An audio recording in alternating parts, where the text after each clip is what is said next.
Everybody on the hold. My God, you're the hold. My Jesus, you're the big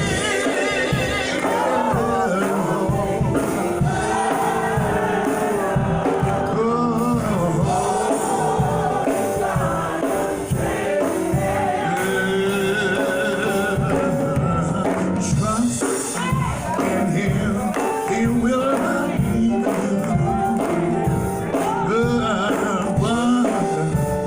If I'm the He'll give me rain. And though your earthly friends forsake, to Him I sure will cling. Everybody on the horse, my God, you're the horse, my Jesus, you're the big.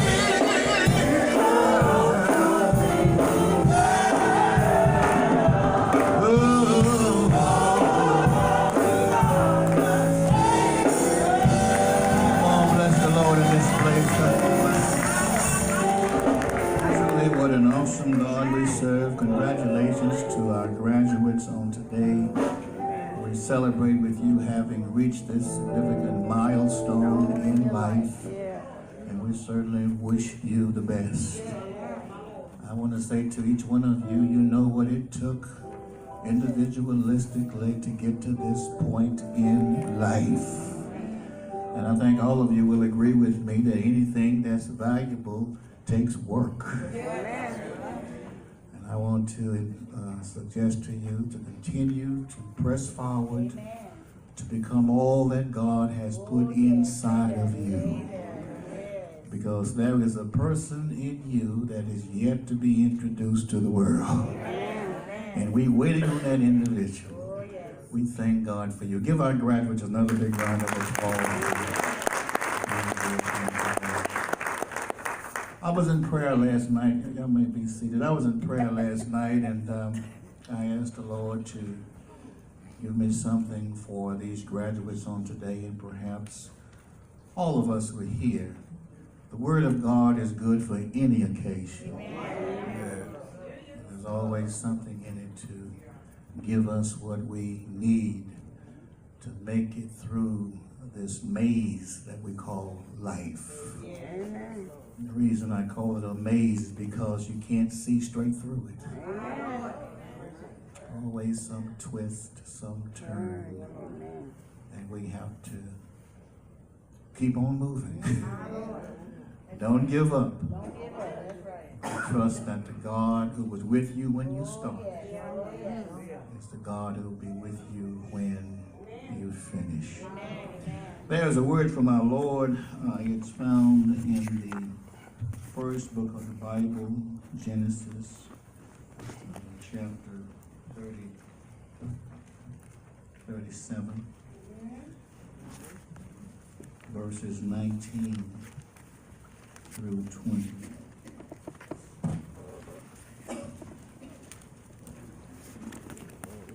While you're making your way there, we certainly want to applaud and thank our education committee, headed up by Sister Barbara Watson, for such a very fine job that they have been doing and continue to do in helping our graduates to move to another level in life. So we celebrate them on today also. So let's give them a round of applause.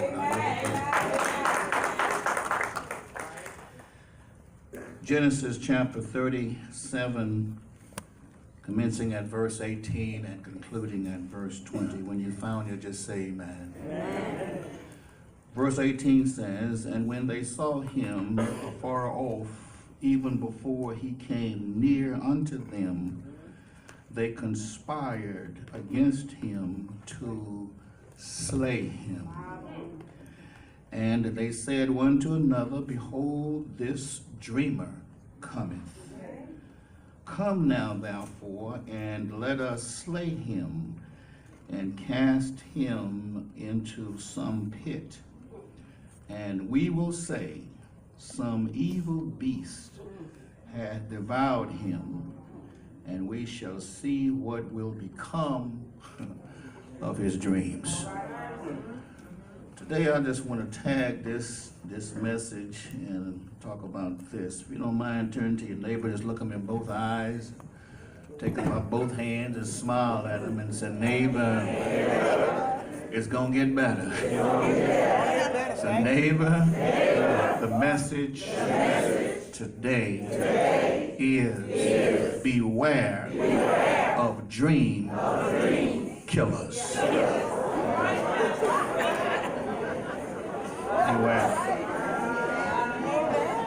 Beware of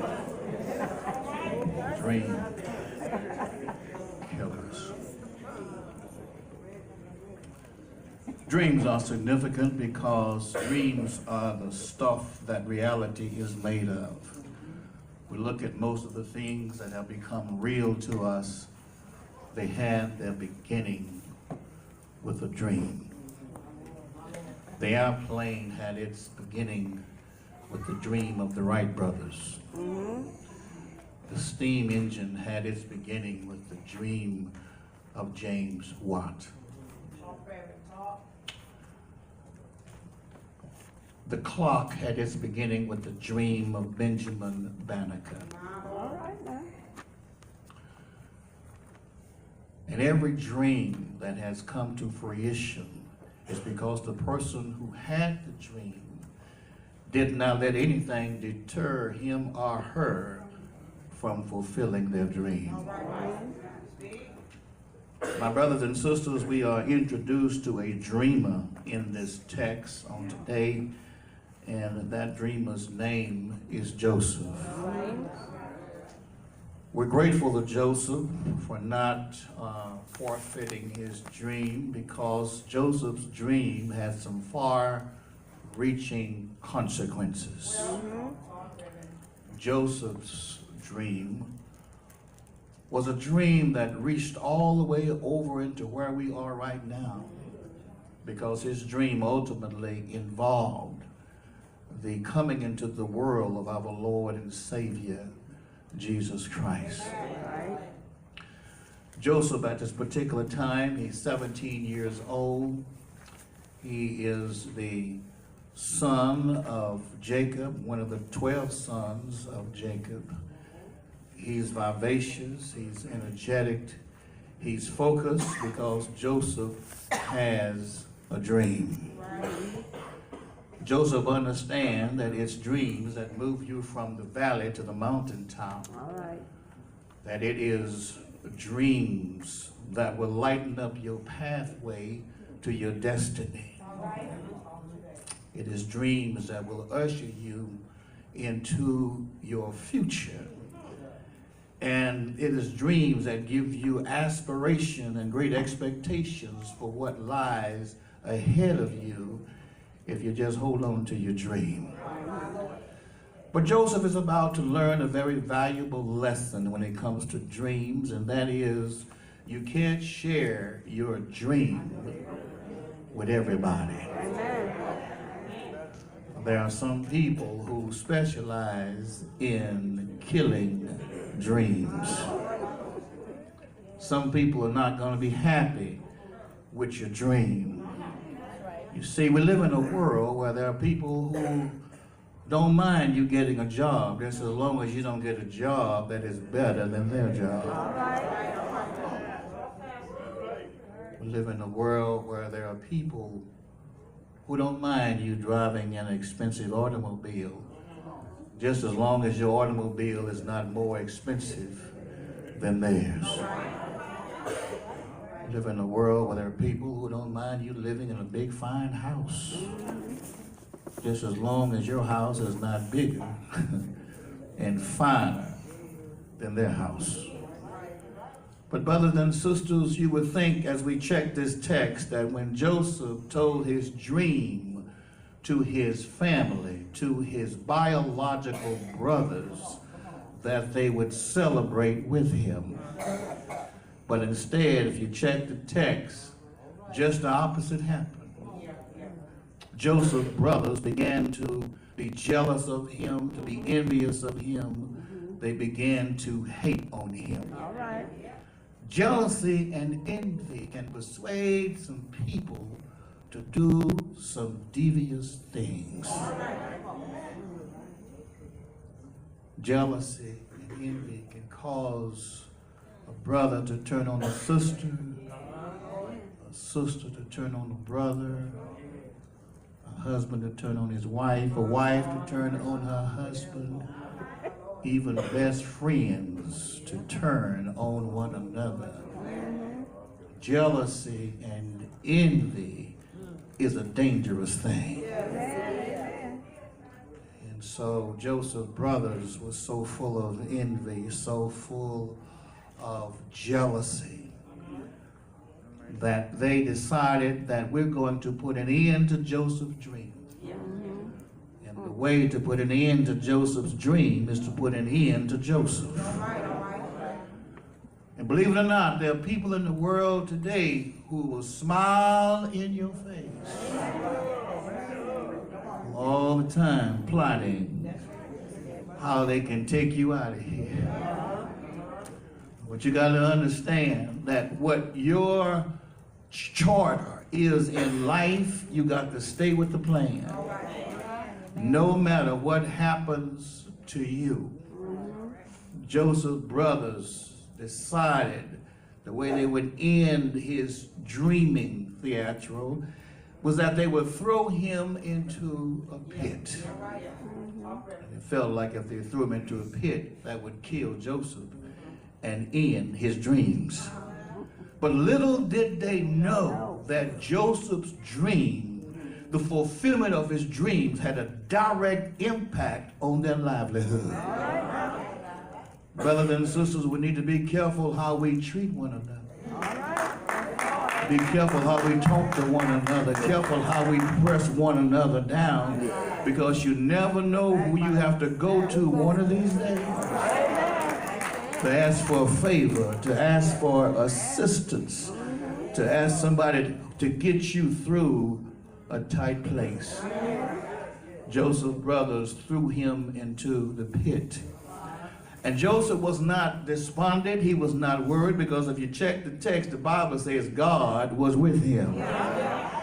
Do you not know that you can be comforted, you can be comfortable in knowing that even while you are down in a pit, God is still with you? God was down in the pit with Joseph, and Joseph was not despondent. He was not in despair. He was not in distress, because the Lord was with him. Isaiah 41:10 says, "Fear not, for I am thy God. Be not dismayed, for I am with thee. I will help thee. I will strengthen thee. I will uphold thee with my right hand of power." And what God is saying, the penmanship of Isaiah, is that no matter how deep of a pit anybody may put you in, he's able to reach down in the pit and pull you out of that pitful situation. The Psalter alludes to this over in Psalms, in the 40th numbers of Psalms, where he says, "I waited on the Lord, and he inclined unto me," which means he leaned over, and he heard my prayer, and he delivered me out of a horrible pit. He took my feet out of the miry clay and set them up on a rock. And he didn't stop there, but he put a new song in my heart. When God pulls you out of a pit, out of a tight situation, you ought to have a song in your heart. You ought to be able to say, "Can't nobody do me like Jesus." You ought to be able to say, "God is able to do anything but fail." When God pulled you out of a pit. Ask your neighbor, say, "Neighbor, has God ever pulled you out of a pit?" You ever been down in a situation you knew you were shut in, you were shut out, You know the only way he was going to get out of that situation, God had to intervene.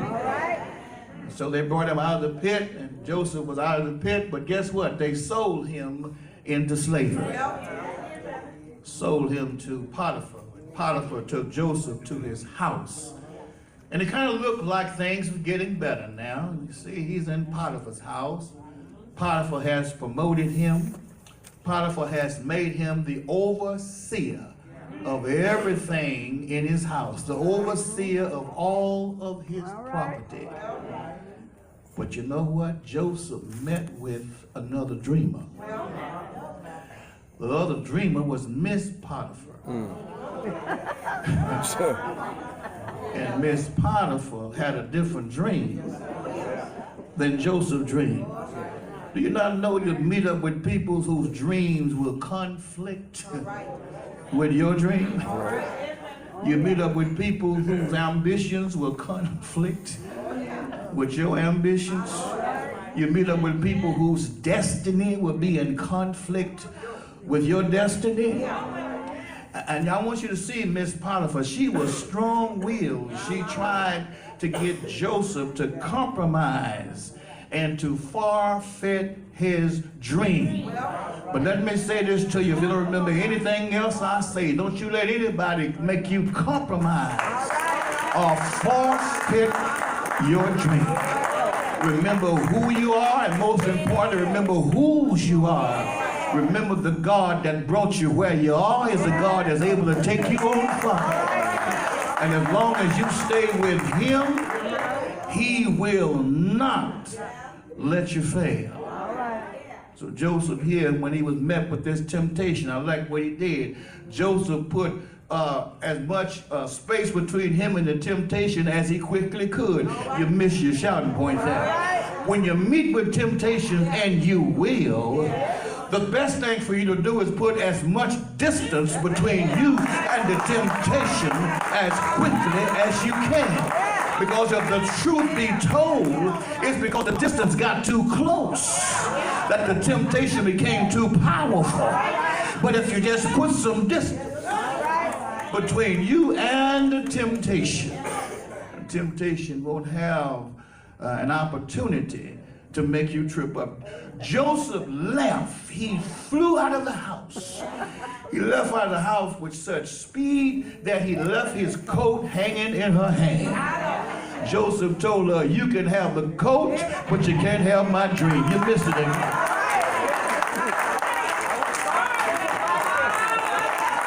You can have the coat, but you can't have my dream. Joseph said, I'm running, but my dream is with me. I can replace the coat, but I can't replace my dream. Well, Joseph ran out of the house. And brothers and sisters, when dream killers can't get what they want, they get angry. They get upset. And sometimes they will even lie. And brothers and sisters, one of the worst things that anybody can do is lie and don't correct that lie. Some people are shamed and shackled because they lie and they can't correct that lie. But my God told me that if you just confess your sins, he's faithful and he's just to forgive you and cleanse you from all unrighteousness. Sometimes people will lie on you, and sometimes lies will get you in trouble that somebody told on you. Come here, Joseph. Miss Potiphar lied on Joseph. She told her husband that Joseph tried to take advantage of her. And guess what? Mr. Potiphar believed Miss Potiphar. But I got to say this. This ain't written in the pages of history. Miss Potiphar didn't go to heaven. Miss Potiphar got Joseph thrown in prison, but Miss Potiphar cut herself off of a lot of blessings because she lied on Joseph. But the Lord was with Joseph. They threw him in prison. Now here is Joseph now. Looked like things were getting better. Looked like he was going to fulfill his dream that the Lord had given to him. But then all of a sudden it takes a twist. That's just like life.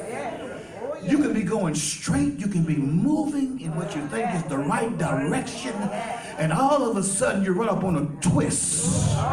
You run up on a curve. Something happens that you were not expecting to happen. Joseph was not expecting this to happen, but guess what? The Lord was with him. Joseph was thrown in prison. Now it looks like his dream is going to be destroyed. Joseph is now, he's got a criminal record. Joseph is a convict. Joseph is in prison. Don't look like he's going to get any kind of parole, but the Lord was with him. Come on, help me out. Somebody say the Lord was with him. No matter what your state in life, if the Lord is with you, everything is all right. Even if the whole world is against you, if the Lord is with you, he says, if I'm for you, I'm more than the world against you. And Joseph was in prison. And can't you see the devil coming to him and say, what do you think about your dream now, dreamer? What do you think about that God that gave you that dream? Look at you. You sitting in prison now. How are you going to get out of this? You might well let that dream go. But let me tell you something. Don't ever let your dream go. Because God, when he gives you a dream, there is no expiration date on that. It may not happen when you want it to happen, but if God gave it to you and you trust him, he's able to deliver on whatever he has promised. Come here, Abraham. The Lord promised Abraham a son. Abraham didn't get that son until 30 years later. The Lord promised Moses that he was going to lead the children of Israel into the promised land. They didn't get there until 40 years later. The Lord promised David that he would be the king of Israel. David didn't become the king until after 3 anointings and 7 years later. I just want to tell you, whatever God has promised you, you need to learn how to wait on him. The text says, they that wait on the Lord shall renew their strength. But I want you to watch him. I want you to watch Joseph. He's in prison. Joseph is not bitter, but he's getting better. He's getting better because he's still exercising his gift. No matter what kind of predicament, what kind of plight, what kind of problem life may throw to you, don't you stop using your gift. Don't you stop doing what God has called you to do. Don't you stop doing what God has given you the gift to do. Joseph was a dreamer. He was a dream interpreter. And as fate would have it, there was 2 men that came to the same prison ward that he was in. That was a baker and a butler. They both had dreams. They wanted Joseph to interpret their dreams. Joseph interpreted the baker's dream, didn't give him no good information. He told him in so many words, listen, Pharaoh is going to take your head off your body. You're going to lose your head. But when he turned to the butler, he says, Pharaoh is going to restore you to your position. It happened just like Joseph had said, because Joseph was using his gift. And brothers and sisters, the Bible said one day the butler was released and went to Pharaoh's palace. And while he was in Pharaoh's palace, Pharaoh had a dream. Pharaoh dreamed of 7 fat cows that came out of the Nile. And he also dreamed of 7 skinny cows that came out of the Nile River.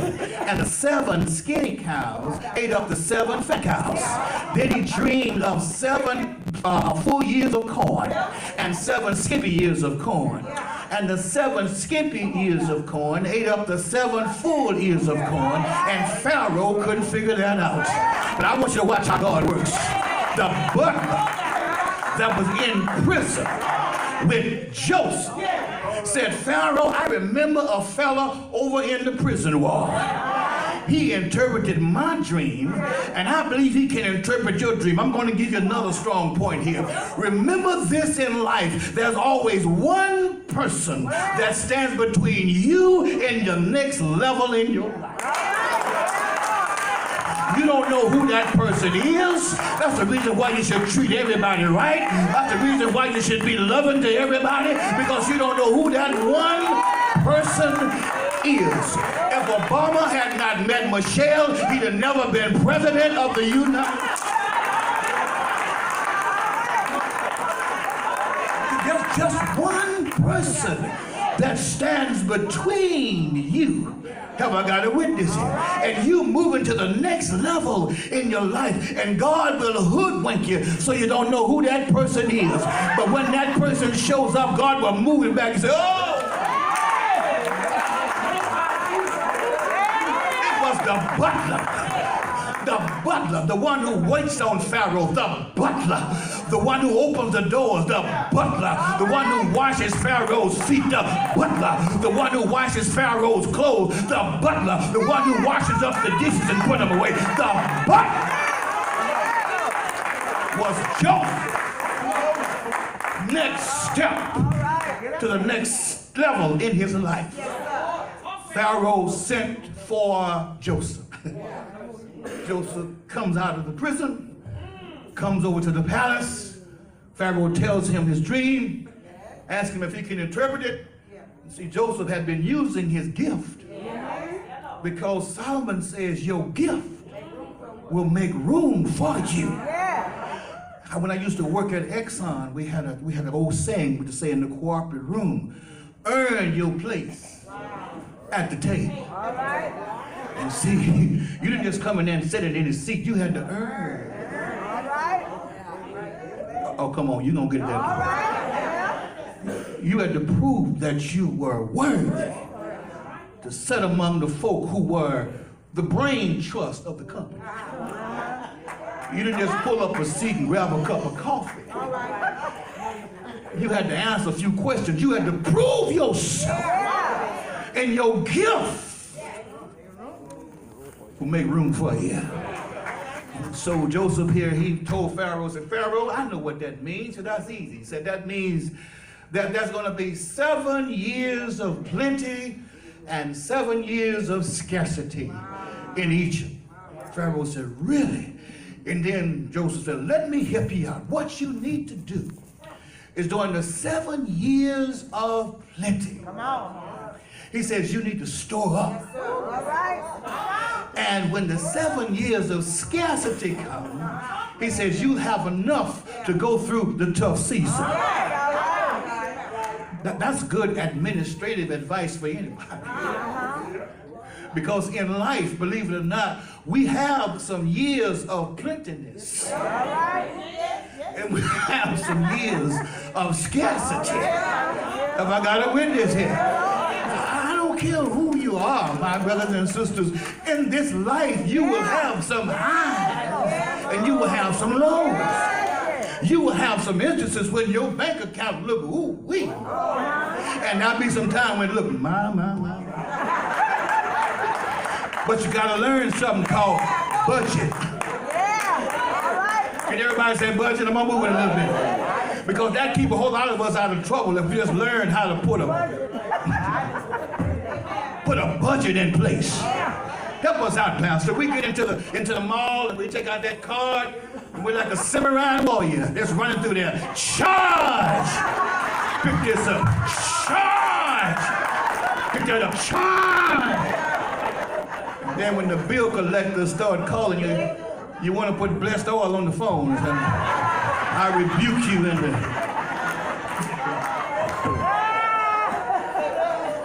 No, you need to get on the budget.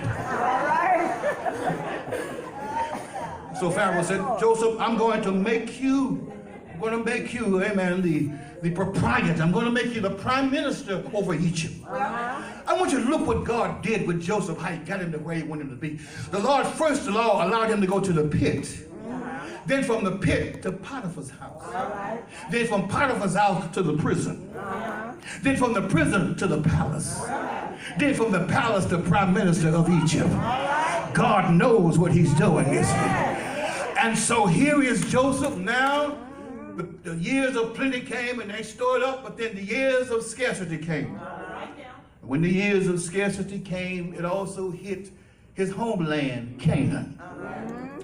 And Jacob sends his brothers to Egypt to get some supplies. I ought to be hollering all over the house. All right. Yeah, Lord.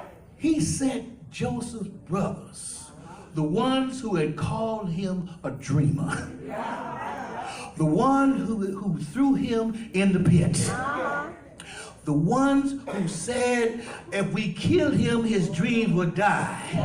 Now they got to come to Joseph to get some bread to take back home. And you know how we are. You know how we are. You ain't got to agree with me, but you know how we are. Many of us would think it's time for some payback now. I mean, these boys threw me in a pit, and these boys caused me to go into Potiphar's house and to the prison. These boys have done some bad things to me. But guess what? Joseph had a good heart. Because you see, when you are a child of God, you don't weigh yourself down with nonsense. Trying to retaliate is nonsense. Trying to get back is nonsense. Joseph looked beyond the whole situation and he saw God's hand moving in the situation. Joseph said, yes, you meant it for evil. You really meant it to try to take me out of here.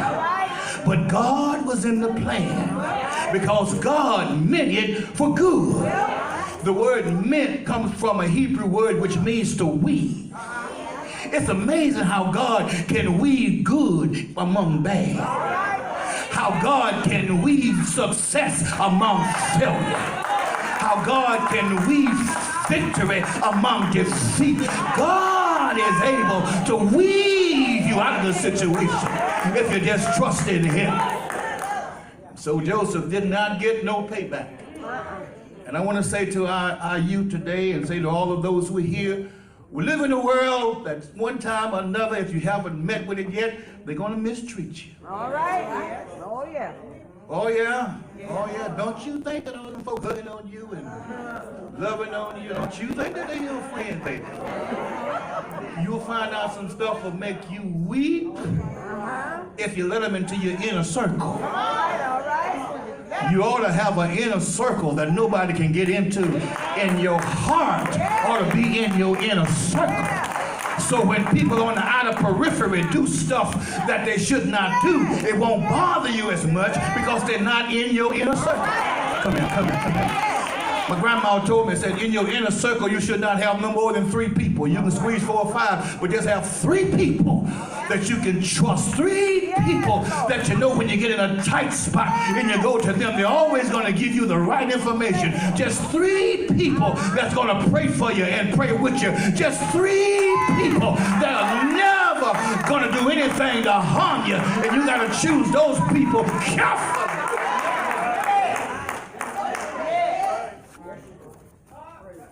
I'm going to close it a little bit. I'm a very popular person. I'm not bragging about it. I am a very popular person. But my wife would tell you I'm almost a recluse. I don't have many friends.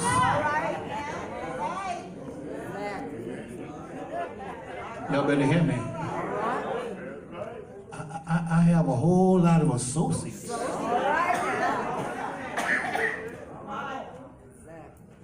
And I did that on purpose to not only protect me, but to also protect my family. Because, believe it or not, what people do to you will affect your family. And so you got to be careful who you allow to get into your inner circle. And you got to protect that.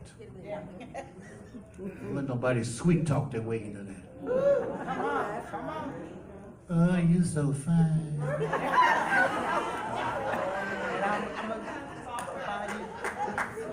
Bye. Where your wings at? Because I know you're an angel from heaven.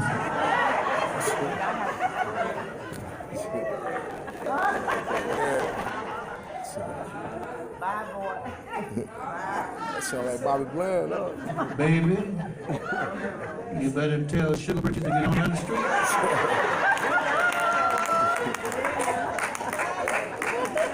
I know I had to pause and throw that in there. I had to come down. You know, I want our youth, I want your youth, and I'm gonna close it. I want our youth to look around at those graduates, and this church is full of graduates, people who have gone through that. And you talk to the people who have gone through what you're trying to go through. They can tell you what you need to do and what you should not do. Because you'll find out, I'm gonna close it. You'll find out when you go to college, college is a microcosm of what the world is like. You find all kinds of people in the college. And some of them will wind up as your roommate.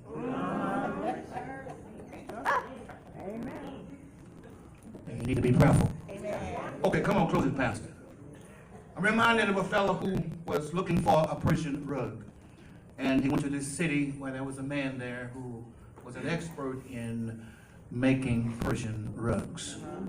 He asked the man, he said, listen, he said, I want a Persian rug. He said, can you make me a Persian rug? And the man said, yes, I can. He said, let me take out my pen, and he began to draw some designs. He said, the first thing I want you to know is that all of my rugs, my Persian rugs, are originals. He said, I don't make any copies.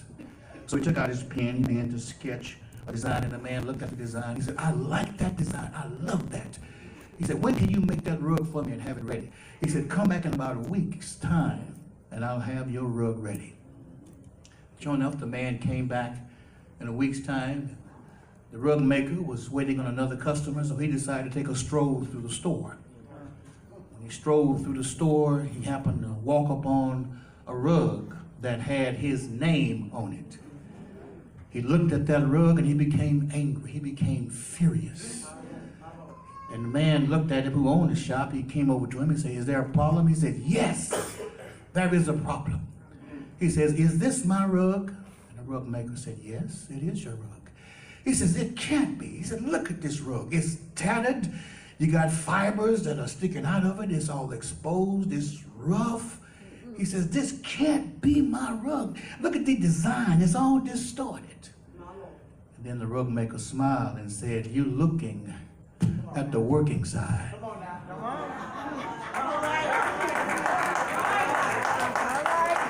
He says every Persian rug has a working side and a finished side. He flipped it over and the man went, oh my goodness, it's more beautiful than I thought it was going to be. You see, he said that because he saw the finish. Come on, go with me for a moment here. When the Lord gives you a dream, he gives you an original dream. And he's making it. While he's making it, it may seem like it's tattered sometimes. It may seem like some things are rough sometimes. The vision may seem distorted on your side sometimes. But don't you quit. You got to learn how to trust in the Lord with all thine heart. And lean not to thine own understanding, but in all thy ways acknowledge him, and he shall direct our path. Because if you stay with him, one day he'll turn it over and you'll see the finished product.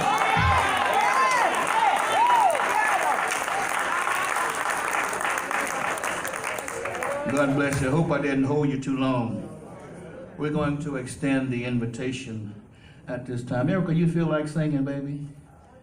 Or you want Daddy to sing? All right. We're going to extend the invitation at this time. There may be one to come by letter, or by Christian experience, or as a candidate for baptism. If you're here, will you come while the invitation